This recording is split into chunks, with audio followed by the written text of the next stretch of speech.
The bills, the subject matter of His Excellency's communication to me are: 1, the Criminal Offences Amendment Bill 2023. 2, the Criminal Offences Amendment Bill number 2, 2023. And 3, the Armed Forces Amendment Bill 2023. Following the reading of this letter,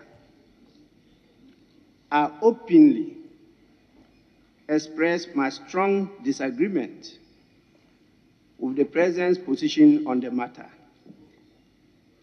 Today, I present this formal statement to thoroughly articulate the reasons behind my dissent and to lay a clear path for this esteemed House to deliberate on our subsequent actions. At the outset, it is imperative to remind ourselves of our collective responsibility, be it as members of the executive, judiciary, legislature, or as citizens of Ghana, to uphold and defend the Constitution. The Constitution is supreme and serves as the litmus test to determine the validity or otherwise of our actions. Members, you recall on the 9th of June 2021, the said member submitted a request to Parliament for the drafting of a private member's bill to amend the Criminal Offences Act 1960, Act 29, to give effect to the recommendations of the Constitution Review Commission on the abolition of the death penalty. On the advice of the Legislative Drafting Office of Parliament, the Speaker admitted the request of the member and directed the Drafting Office to submit a draft legislation for the consideration and comments of the member. Given the sensitive and critical nature of this bill, it underwent extensive stakeholder consultations to gather diverse perspectives on its provisions. Among the stakeholders engaged were the Ministry of Justice and Attorney General, Justice of the Court of Appeal, diplomats, chiefs, private legal practitioners, representatives from the Ghana Police Service and the Ghana Armed Forces, Amnesty International, and various human rights groups. The feedback was overwhelmingly positive, with many stakeholders acknowledging the bill's merits and lending it their robust support.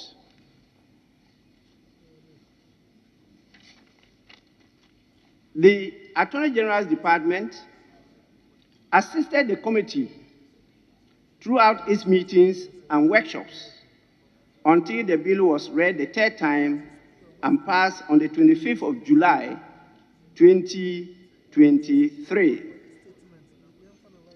The bill was submitted to the President for assent by a letter dated 3rd August, 2023, and assented to same day by the President, even though written 2nd August 2023.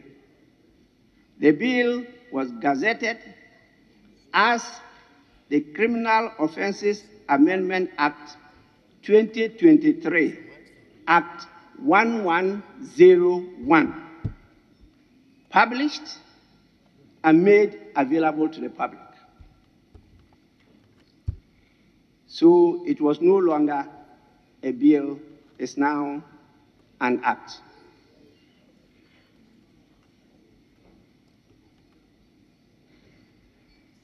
After the passage of the other bills, the other two bills,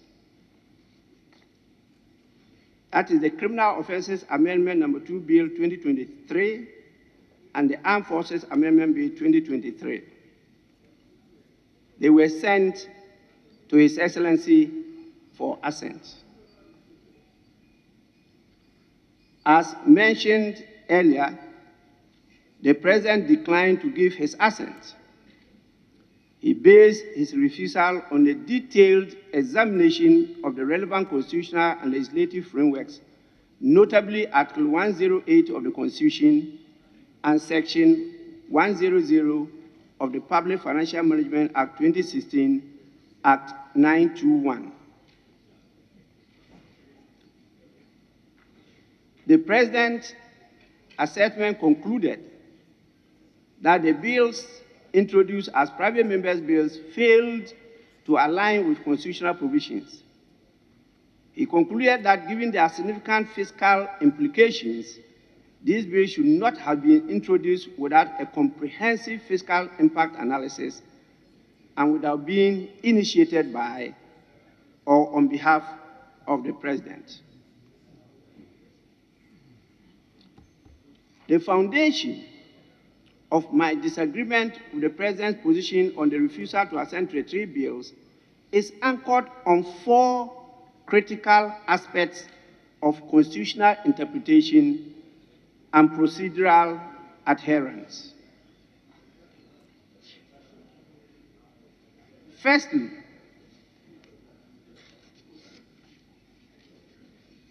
honorable members, I'll be expecting your comments, and so if you're talking, you may not hear what I have stated.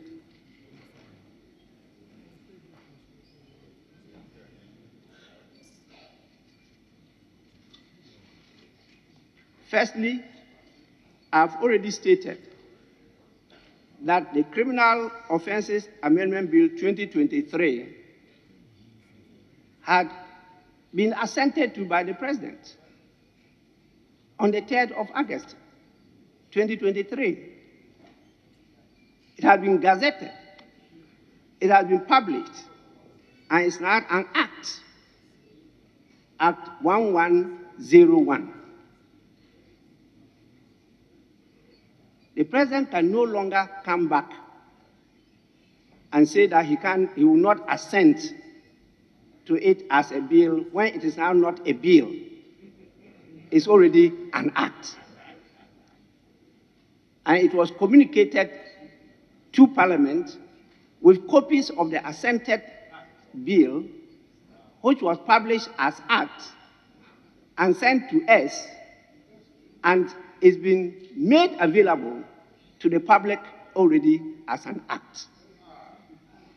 That's the first point.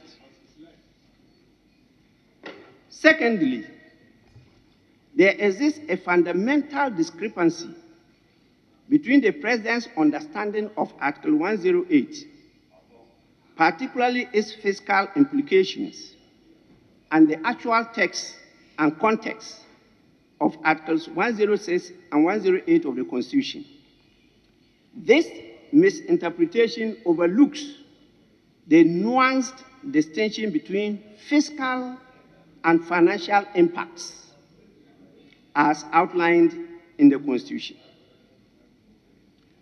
Thirdly, the determination of any unconstitutionality is the sole purview of the Supreme Court, not the President.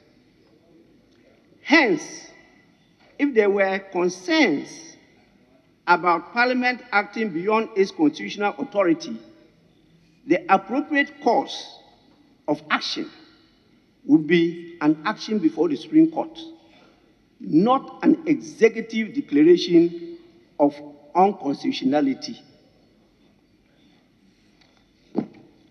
Again, the constitutional discretion vested in the person presiding over the proceedings in Parliament as per Article 108 and subject to Article 296 suggests that any allegations of misuse of this discretion should be contested in a court of competent jurisdiction rather than being preemptively adjudicated upon by the President.